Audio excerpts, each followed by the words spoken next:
What's up, everybody? It's Matt Johnson back with another episode of Real Estate Uncensored. This is the place where you learn how to build an audience, reach people online, and attract more clients. And we've got a great repeat guest with us. Jeff Latham is back. And man, we're going to go into some fun and interesting stuff. We're going to talk about mindset. We're going to talk about leadership. We're going to talk about helping people through this time of uncertainty. We're probably going to say some very politically incorrect things. So if you have sensitive ears, you might want to turn off right now, because I don't mean just profanity, because we're all used to that with Greg. I mean things that your sensitive political ears may not be able to take. So if you use the word triggering on a semi-regular basis, just consider this your trigger warning. How about that? Well, they better be warned. I mean, and I'm looking forward to it. We have the Buddha of real estate, Jeff Latham, the Zen master, himself. I always love having Jeff on because he's so calm and collected, but yet I can see those little, if he was a duck, those little paws just going 100 miles an hour underneath the water, but he looks so calm and like just put together on the surface. And he's going to drop some knowledge bombs on us. We're going to have a lot of fun. We're going to talk about some controversial stuff. But I got to say, Gene, I love how bald your head is today. It is just shining. Did you put wax on that? Actually, no, and I'm letting it grow in. You see, this is not shiny at all today. It's the exact opposite. I wish you paid more attention to me. I feel like my wife. I think you changed the 40-watt bulb overhead and put in a 60 or something like that. Something has happened. I don't know why. I don't know what happened. What did I do to you guys last week? Really? Nothing. We love you. No, I know, and I'm not taking it seriously. And you're still replying on YouTube only. Oh my God! I'll figure it out. Greg.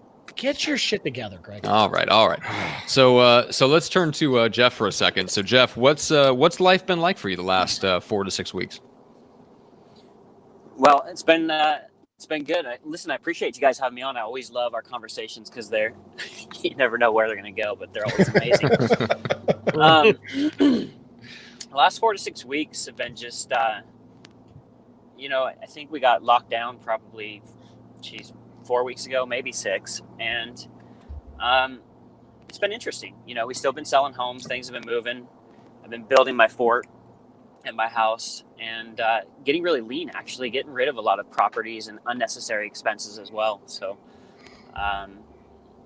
just getting ready for a potential shift and getting liquid. Well, this market is shifting. We're watching it happen right now, and I think we're going through some. I'm not going to call them death thralls, but they're definitely hiccups. We're seeing them here in California. Right when we went under lockdown on March 16th, that was a shelter in place. March 19th was stay at home, and then I think on the 28th we became an essential business. We saw a small dip and then a significant dip of listings. In the last week or two, and people just staying off the market. So it's interesting to see kind of which way this market's going to go. And Jeff, you and I were talking off air about, like, you were talking to some agents and they're kind of behaving a little bit erratically, let's put it. And you ask them a very simple question. Did you go through the 08 downturn? Because there's going to be a lot of lessons being made that are going to be learned here in the next couple of months, if not a year or so out, as this market settles out and kind of things shift. So, I mean, Matt, you're working with a lot of big teams and people on the podcast. What are you hearing from around the country? Well, I was just on one before you and I hopped on with Ryan Snow, who co-wrote Miracle Morning for Salespeople, and one of his friends who owns a mortgage company in Boston. And yeah, it's interesting. They're seeing, like, their opinion is that like small mortgage companies can only last maybe another month or so, and we're going to see some mortgage companies even going out of business. We're seeing people not make their payments. We're seeing people who think they can not make their mortgage payments for a while, but really it's just postponing it for 2 or 3 months. And they're still not going to be able to make a balloon payment then, and so things are going to start really hitting the fan here in the next 30 to 60 days. So yeah, I think we're in a little bit of a holding pattern, and everybody that is fully on board with the lockdown thinks that this is reality, that you can just pause for a while and things just kind of keep going. And I think they are potentially about to get a rude awakening. Gene, you're doing a lot of marketing. Or are you seeing people pull back on marketing, or are you seeing people double down? But I actually have both sides of the spectrum happening. I think in the last 3 weeks, I've had 4 people pull service, but I've had 6 join. That's all mindset as far as I'm concerned. I think if you're scared about what's going to happen and maybe you haven't saved enough for a rainy day, I understand that you got to squeeze finances. I mean, that's certainly something that certain people are going to have to do. I mean, you go from making 20 grand a month to zero. There's just sometimes I think where you just got to kind of pull it back, but there are other people. I'm going to tell you something I've learned though. There are other people that are doubling down because they're making money. There's essential businesses right now. And it's kind of interesting from a marketing agency perspective. I'm looking at my client list and I'm seeing people that are essential and ones that aren't. And the governor in my state just gave me a list of all the essential businesses. So I'm going to actually start targeting moving forward essential businesses for that sole reason. I want to insulate my income as well. And that's one of the ways I'm going to do it. That's good. Who has the fucking audacity to deem someone non-essential or essential? Fuck you for apparently that. Andy and Andrew Cuomo, among many others. Oh, he's a douchebag anyway, so whatever. He's hoarding ventilators and says he doesn't have any, so fuck him. See, Jeff, you thought you were going to be the only one throwing around names, and we didn't even give you a chance to. Like, Greg beat you to it. So perfect. Yeah, I reference ours as the supreme leader. the dearest one. Yeah. So Jeff, what's your mindset, Ben? You talked about leaning out a little bit, so making sure your expenses, like it's good to do that once a year anyway. So if you didn't already have that kind of on the calendar to reviewing your finances, you might as well during this time. What else have you been doing mindset wise, just to keep yourself in the game, keep yourself going strong? For the first 3 or 4 weeks, I got pretty soft, right? Because I've been training really hard, running a lot, doing these ultra marathons, and then it just kind of shut off. And then I finally got back to working out again 2 weeks ago, and that's been massive for me, right? I bought a whole CrossFit gym set up, and I've been hitting it hard. Reading, meditating, reading while I'm out doing yard work on my fortress, if you will. I have 10 acres, so I've been spending more time doing that kind of shit out there. But now, I was playing a radical game of defense for the last 2 months, getting rid of properties that were wasteful, cutting expenses, and I got my business set up to where I can be highly profitable off of half the volume. We did 180 transactions last year, and now I can probably do 8 deals a month and still be very profitable. And my margins have actually jumped to 35%.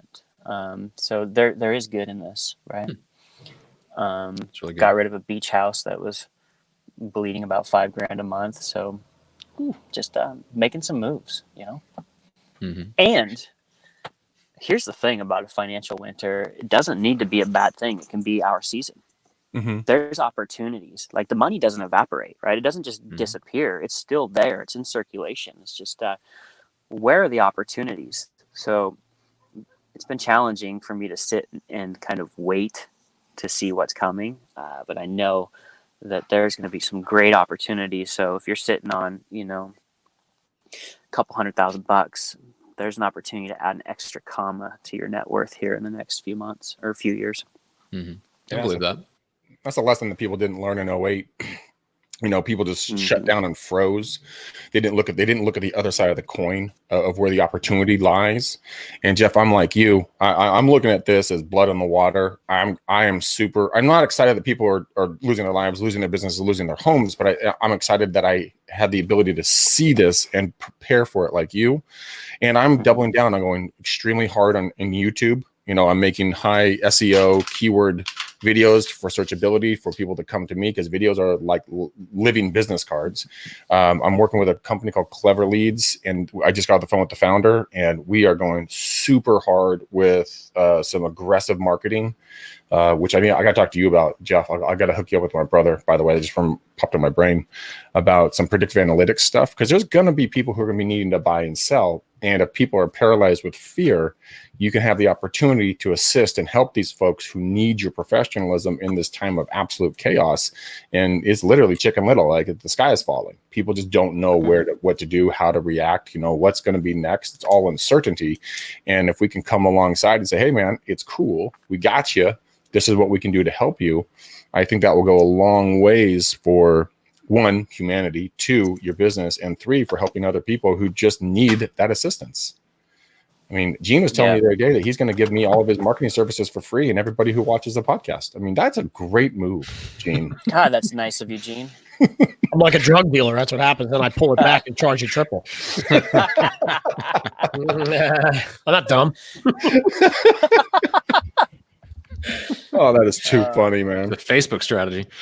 Oh man. So I wanted to ask you, Jeff, because I know how you feel about things on the political side, and you, me, and Greg, and to a lesser extent, Gene, are of the same mind on a lot of things. So I know that you are like, you have not gone the route of some of the others, which basically said like, hey, I don't exactly know what's going to happen, so I'm just going to stop paying attention to all forms of media to kind of stay focused. Like you're paying attention, and I am too.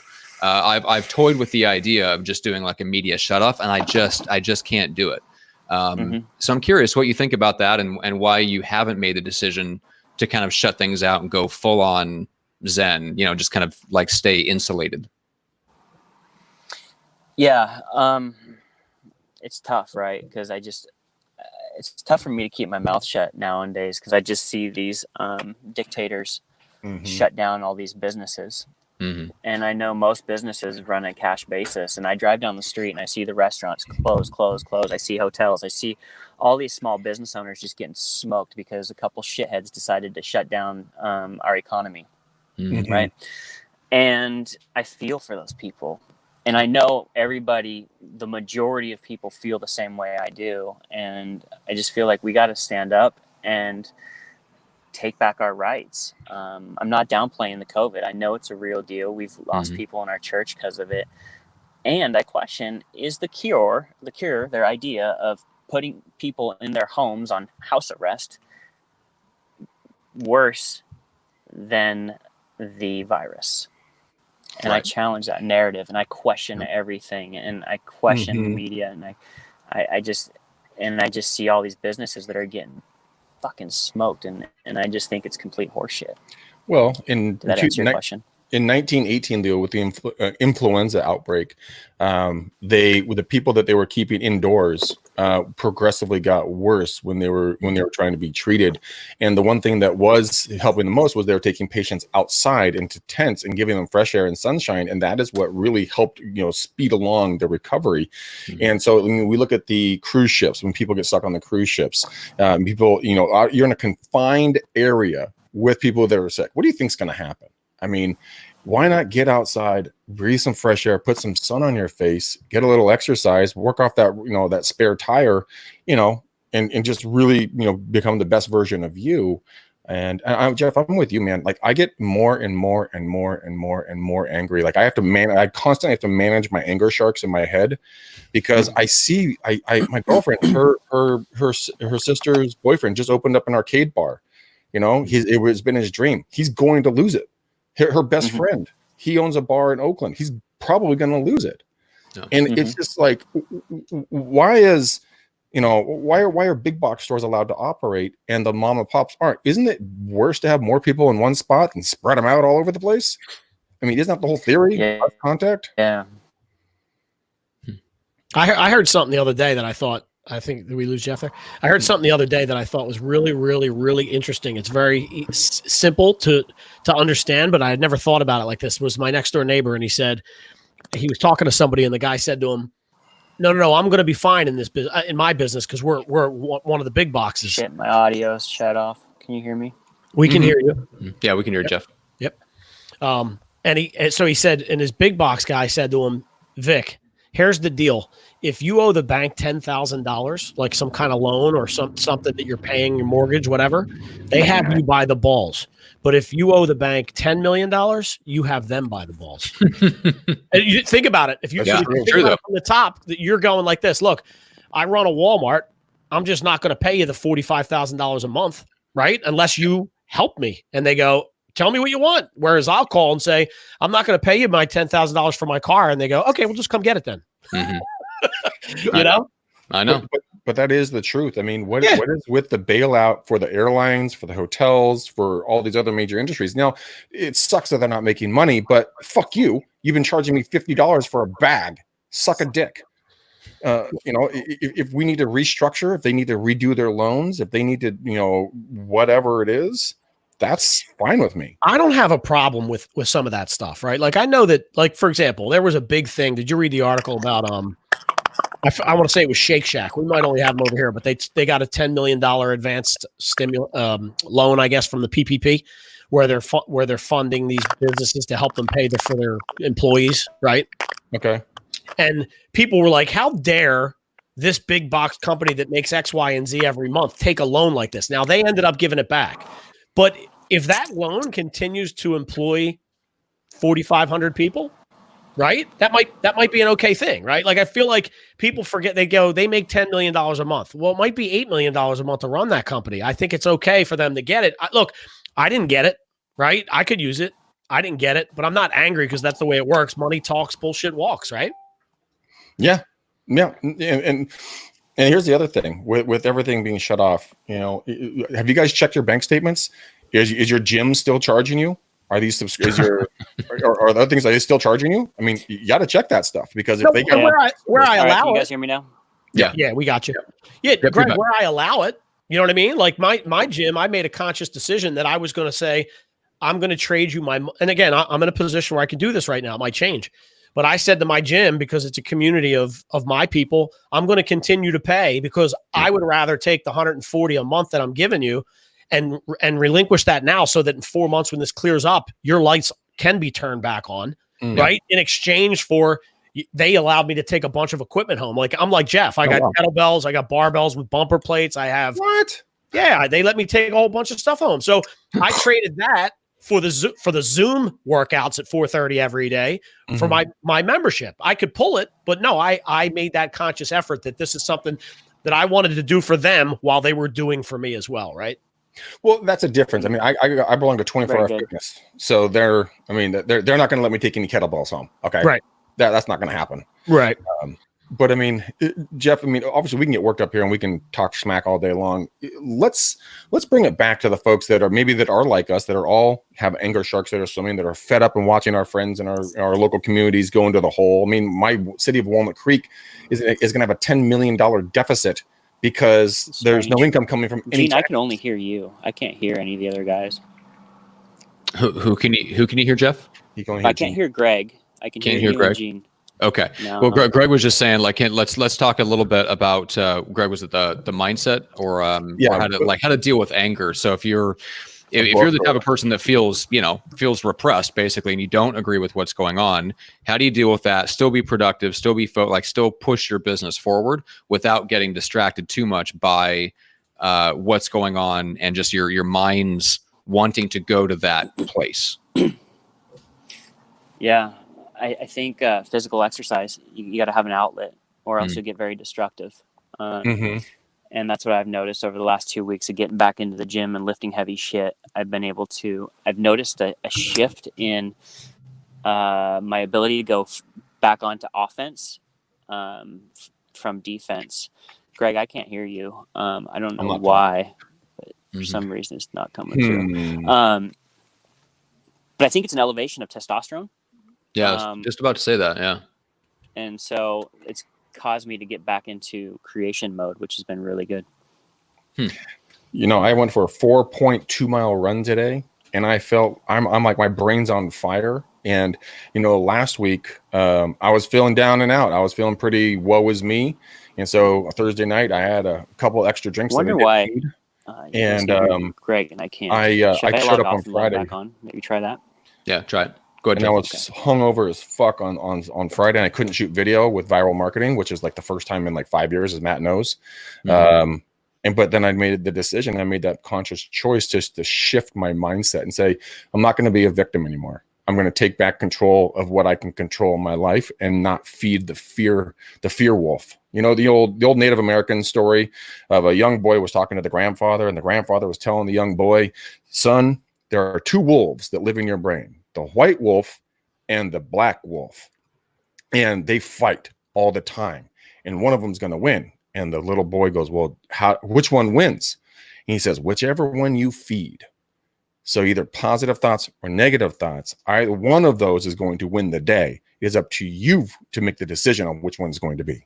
True story. Mhm. 100% true story. Yeah, and that's what's interesting about this time is I think one of the things that I've had to learn / cut myself a break on a little bit is that like this is like it's a traumatic event for everyone for different reasons. And even if you're one of the rare few that isn't affected, like your finances aren't at stake right this second, and so you just you have to ride it out, so to speak, it still puts you in like a low grade fight or flight mode all the time. I was talking to one of my clients about this, and she said, because I've dealt with like chronic fatigue and stuff like that for years. So I never, there's one day out of 100, I wake up in the morning and feel like I actually got a good night's sleep. And she made the comment to me, she's like, man, I think I might actually today like feel the way you feel all the time or something like that. And I asked her why, and she's like, well, it's like there's just, you're always thinking, like it's always in the back of your head that things are not normal. Right. You feel a sense of being like under attack. And I think that's true, I think one of the most common sense things you can do is start clearing your calendar of anything that's non-essential, just like you'd clear your bank account of expenses. If you've got gym memberships that you cancel because you're not going to use them, do the same thing with your calls. Look at the calendar, see what's non-essential, start clearing stuff out. That way you can bring the level of focus that you need to the stuff that's really essential and get rid of as much of the other stuff as you can. That's one of the very first things I started to do when things went south was get rid of stuff off my calendar, push things out, podcast interviews that didn't really need to be recorded, or I knew were going to end up just, being about the time we're in rather than about the content I really wanted to cover. I started pushing them off into May and June. Right.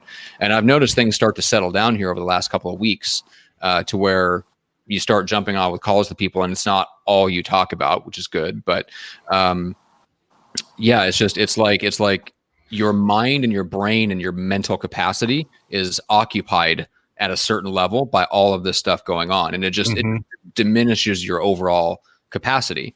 So there's times when you have to like push through it and just raise the intensity level. And then there's also times where you have to just say, look, this is burning me out faster than normal. Maybe I can't do 8 hours or 10 hours a day of calls today. And that's okay. And everybody has to kind of decide where that cutoff point is. But I do think you have to recognize that your capacity is diminished. Does that make sense, Jeff? Yeah, absolutely. Yeah. So Matt, you're non-essential. Is that why you don't call me anymore?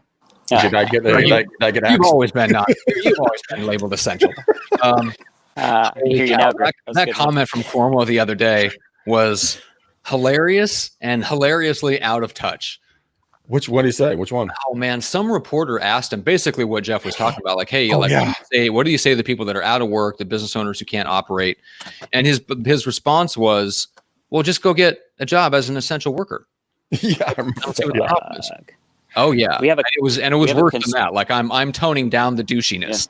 Yeah. Oh, his was horrible. Yeah, it was bad. Yeah, we have a construction company, right? And we build homes, and we're deemed non-essential. That business is. Yeah. Yet, construction for the Key Arena is still going, right? Really funny, huh? So he gets to pick and choose who is essential and who is not, and it's just. It's like you shut it down, all down or none of it, and it's just. You watch 2 weeks from now. I don't know what the date is today. What's the date? 20 something. 24. 2 weeks from now, people are going to get very, very pissed. I'm seeing like an awakening happening. And once people have challenges feeding their family and paying their mortgage payments, these governors are going to learn some lessons. I was my mom and my brothers sent me over a video. It go to YouTube before it gets ripped down, but go to YouTube and check out Out of Shadows. Oh yeah. Yes. I had a million people send that to me. So holy shit. So good. Yeah. So good. Well, let's talk about guilt a little bit and being selfish, because I think one of the objections, Jeff, that we get if you feel this way during this time, if you even bring up the economy, and I think the economy is a bad word to use for it anyway. We should be talking about liberty and freedom before anything else. But even if you consider business owners, right? Most people don't know someone who owns a business. Like that's not even part of their reality. When I grew up, I didn't know anybody who owned a business. That was like that was what rich people did, right? And so if you bring up something like that, like you're automatically accused of being selfish. I think they're trying to level a sense of guilt that you're putting those people over people who are dying. So let's deal with that for a second.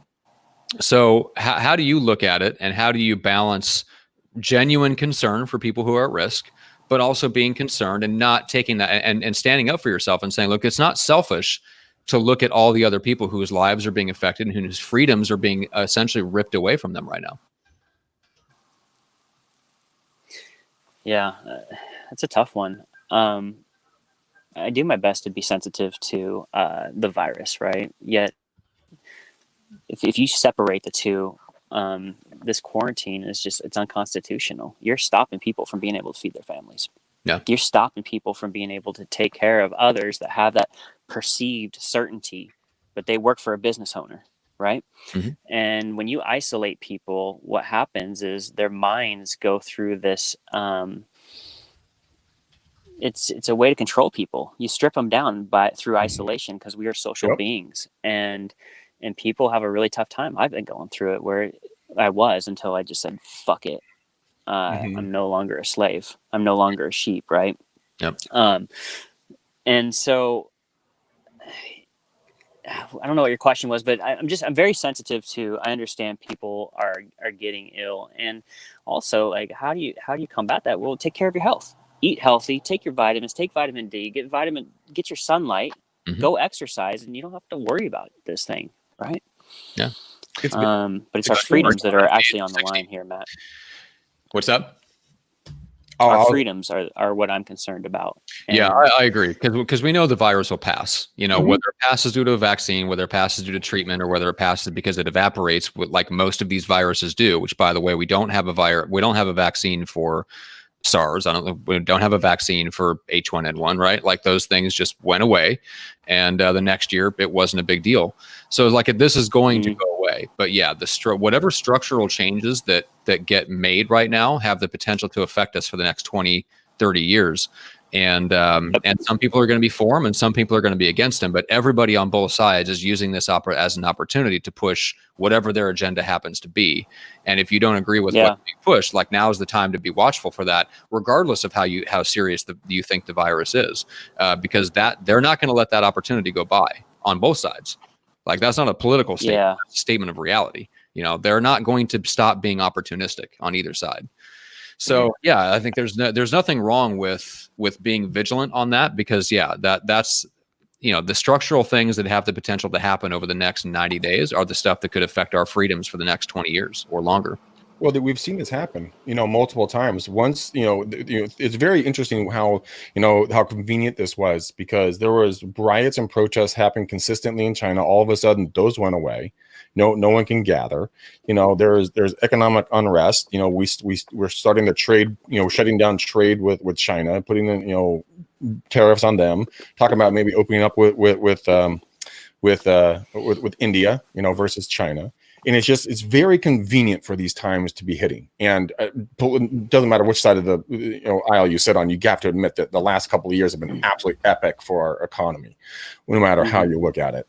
And you know what? Coming into an election year, all of a sudden everything hits the fan hardcore and destroys what everyone's been looking for. It's very interesting to watch agendas be pushed.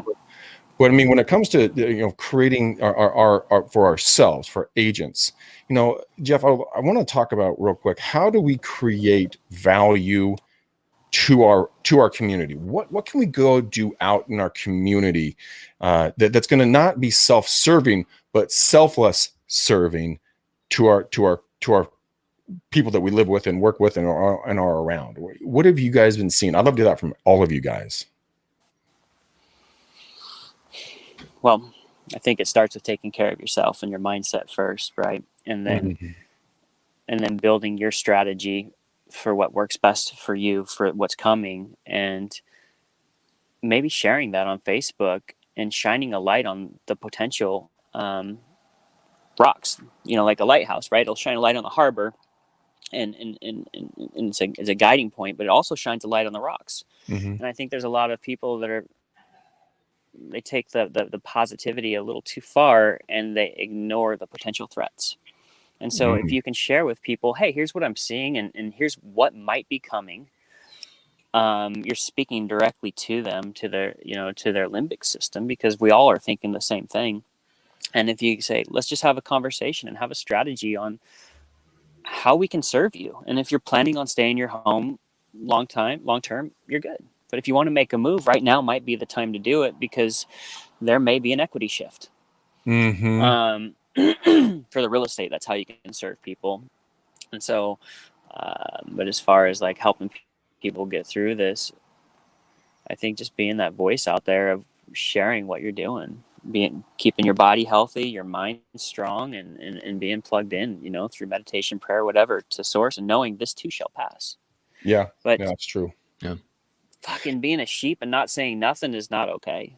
No, you can't sit there. The old saying, evil will prevail if good men do nothing, right? Men, women, good people do nothing. And, if we literally just sit there and take it on the chin and don't say a word, then we are doing a disservice, not only to ourselves, but to our kids, our grandkids, our coworkers, our parents, our friends, our family, everybody around us. Because you know what, like you're saying, Jeff, you said health several times. It is really true.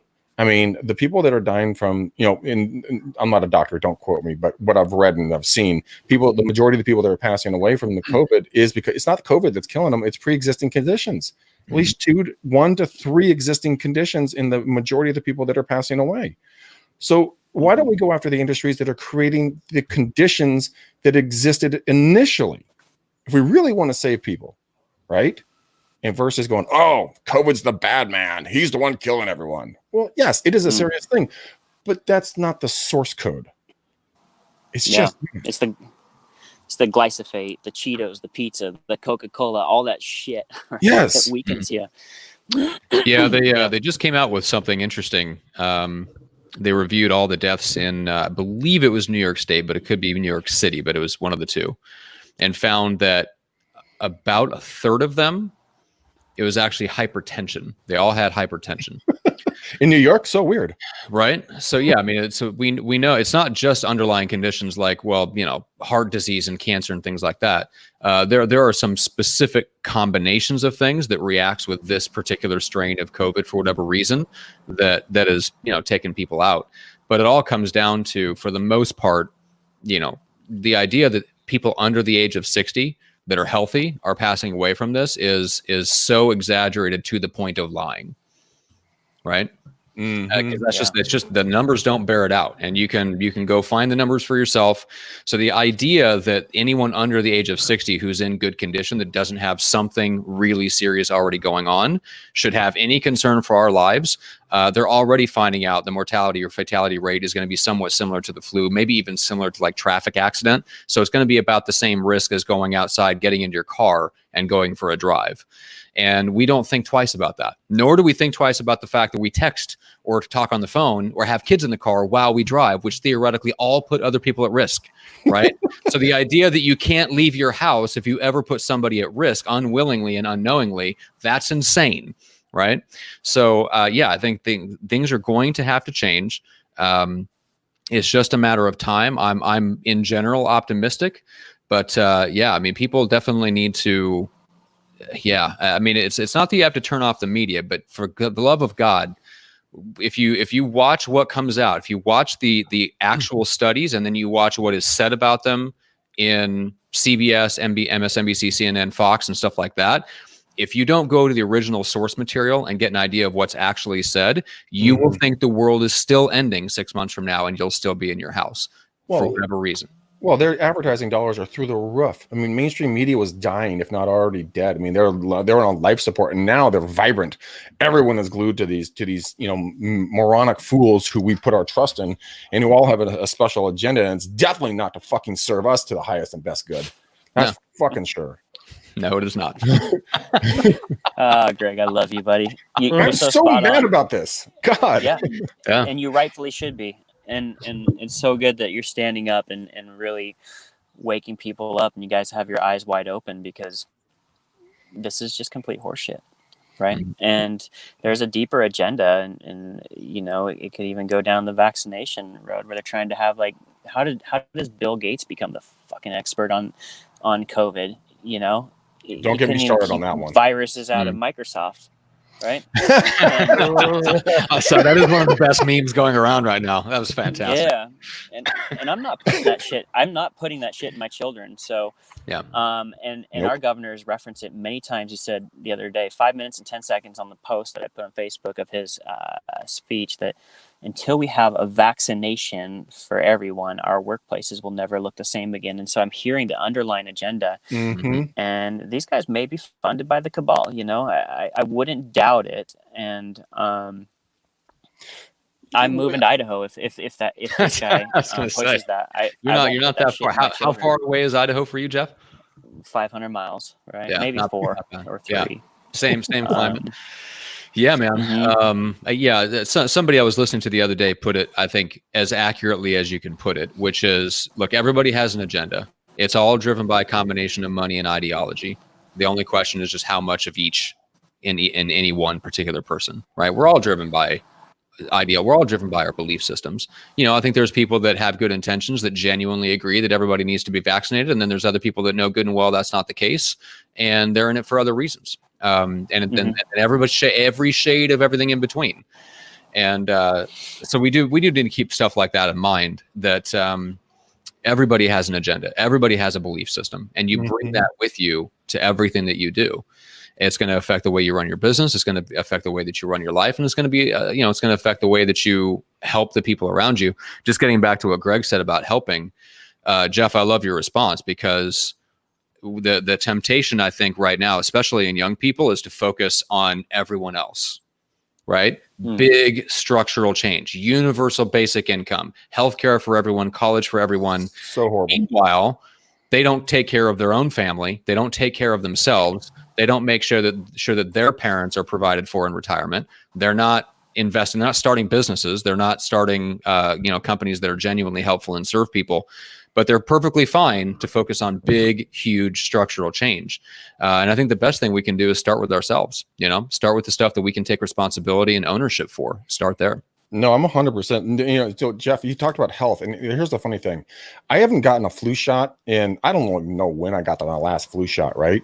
Guess what? You don't get the flu, dude. I eat kale. I eat clean food. I eat whole grains. I drink non-fat milk. I drink a lot of water. And a lot of beer, but we're not going to talk that one.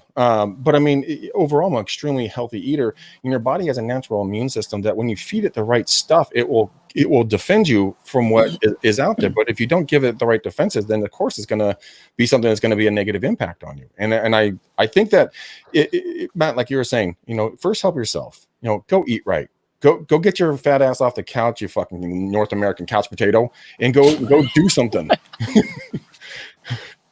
Just get some exercise. Well, I would contend, if you're not willing to do that, if you're not willing to do the minimum things to take care of yourself, you definitely do not have a right to tell me what I can do and that I'm putting you at risk, right? If you don't do the practical things that you can and should do to raise your own immune system, which, by the way, is the body's way of dealing with all this stuff and not masks and gloves, which hadn't existed for all of human history. Yes. If you're not doing the simple things that you can do to protect yourself, then you don't have the right to tell me what I can do with my life that's putting you at risk. It's like going out and driving a Model T on the Autobahn and then complaining about all the people that are driving 80 miles per hour in a BMW. Sorry, you don't get to do that. Yeah. So I love it. This has just turned into a rant, and I fucking love it. I've needed this. It's good. It's good. It's cathartic for all of us, because it's so hard sometimes to find people where you can just dish sometimes. All right, so Jeff, you've divested a little bit. You're streamlining expenses. You're getting back on offense. What do you think? Just the next few weeks look like for you in terms of staying on offense? Is there anything concrete that you're looking to do in the real estate business specifically? Any opportunities that you're keeping an eye out for? Yeah, it's hard for me to go and buy stuff right now because I don't know what the ARV is. We have 3 homes that we're building, and we're shifting and building more towards that first-time buyer price point. That way, we're done with them 6 to 9 months from now. If I have to hang on to them as rentals, so be it, right? That's an adjustment we're making there. We're pushing really hard to do a lot of volume. One of my buddies, smart guy, Reed Moore, He has one of the top teams in Keller Williams, and he was saying he's pushing his team in the next 12 weeks to make enough income to get through the next 12 months, and because we just lost Jeff. Damn. Oh, is he back? did I lose you guys, or am I still Yeah, here? just for a second. You're back. Keep going. All right. So he was teaching agents to build up 12 months of income, something like that. No, I think we lost him. Yeah, his audio, unfortunately. Yeah. And Gene, you forgot to mute yourself when you yawned. That was awesome. No, I didn't. I didn't think I was going to make a noise. Yes, you did. I went, huh?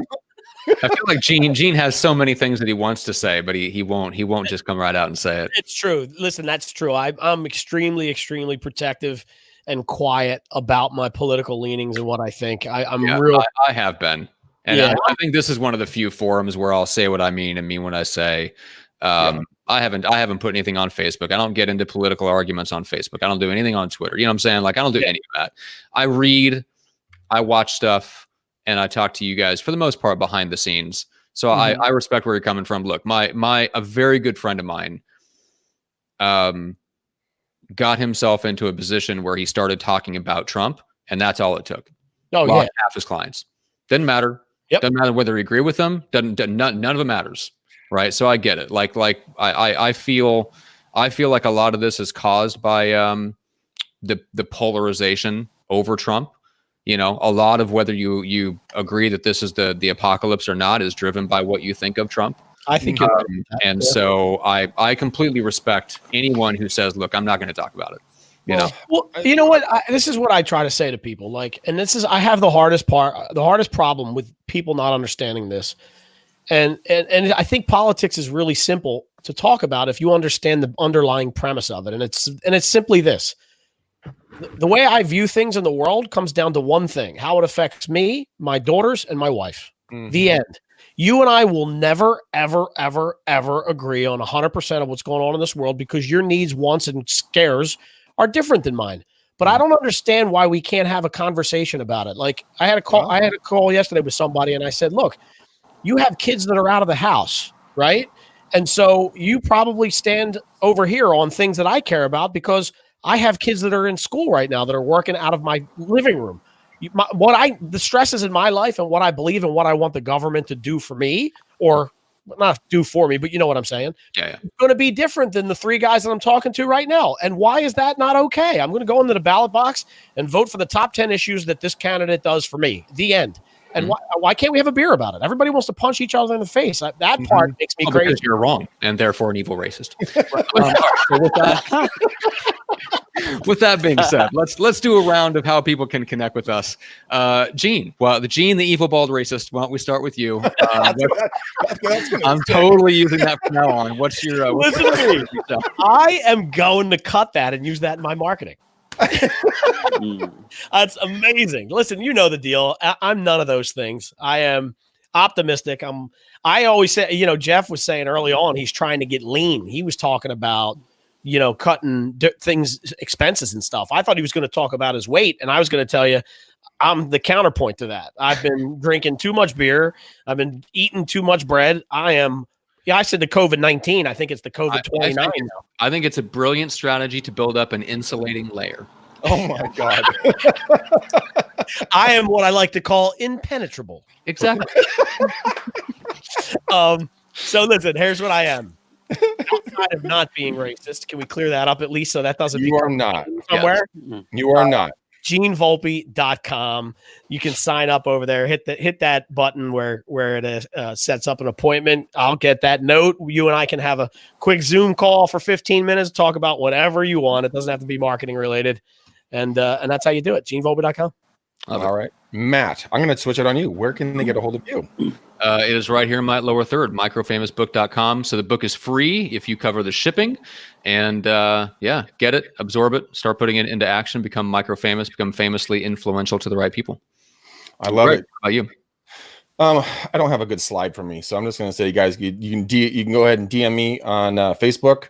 Go follow and subscribe to us on iTunes and YouTube and everything else. But I really want to say one thing really quickly. I understand that politics and religion are definitely some things that we never talk about in public, and that's just something that we've all agreed not to do. I don't believe the conversation that we've had on this show today has been in any way degrading, into another human being. We're talking about trying to support our fellow man and woman, like helping them get back to work, get their businesses back up and running, support their families, stand up for right. Don't let yourself be pushed around like it. Because sometimes people can take, politicians or governors or whatever else as they're like the bullies in the schoolyard. They're going to pick on you until you fight back. Yep. And I'm not saying pick up a gun or pick up a rock. I'm saying use your words, use your brains, do your research, be intelligent, and help another person. I think this conversation has been very powerful and impactful, and it's a needed thing for people to understand that, like Gene was saying, it's okay to have these conversations. You can have a beer about this. You don't have to be mortal enemies. So you guys can also reach me at mortalenemies.com. Jeff, where to get a hold of you, man? You could just send me a message through Facebook Messenger. Connect with me on Facebook. That's where I'm most active. And I really appreciate the opportunity to connect with you guys, because it's always just fun. And, one thing about the topic is, those who will trade temporary security for freedom deserve neither and will lose both. And so it's very important, gentlemen, that we speak out against this and do not let these dictators crush our businesses and the small businessman. There's so many people that their dream of starting a business, stepping away from the corporate life, is literally getting destroyed. And that breaks my heart, because I've been an entrepreneur my entire life. I've never worked for a major corporation, and it comes down sometimes. Times are thin, right? And if you 4 months ago, 3 months ago, 2 months ago, if you said, hey, the world's going to shut down, you'd be like, you're a fucking idiot. There's no way the world's going to shut down. That couldn't happen. Right? So, all right. Well, this has been fun. I feel therapy has been good. The check is in the mail, gentlemen. I appreciate it. You've been gentle and kind and loving as always. All right, Matt, let's do your job, man. Do your fucking job. Oh yeah. All right. What color of the bow are we going to wrap around this? Let's go red for passion. How about that? I like it. A lot of passion exchanged in this particular episode. So let's tie a nice red bow around this episode. Let's get it done. All right, guys, we love you to pieces. Jeff, you are absolutely one of my favorite human beings. You are the Buddha Zen master of real estate. Like, I love how calm you are, but I would never, ever, ever come near you, because I'm scared that you would demolish me, because you can run ultra marathons. Gene, you're a legend, buddy. And Matt, I love you to pieces, brother. You're one of the best business partners on earth. And what the hell is that? Who's sharing that? That's me.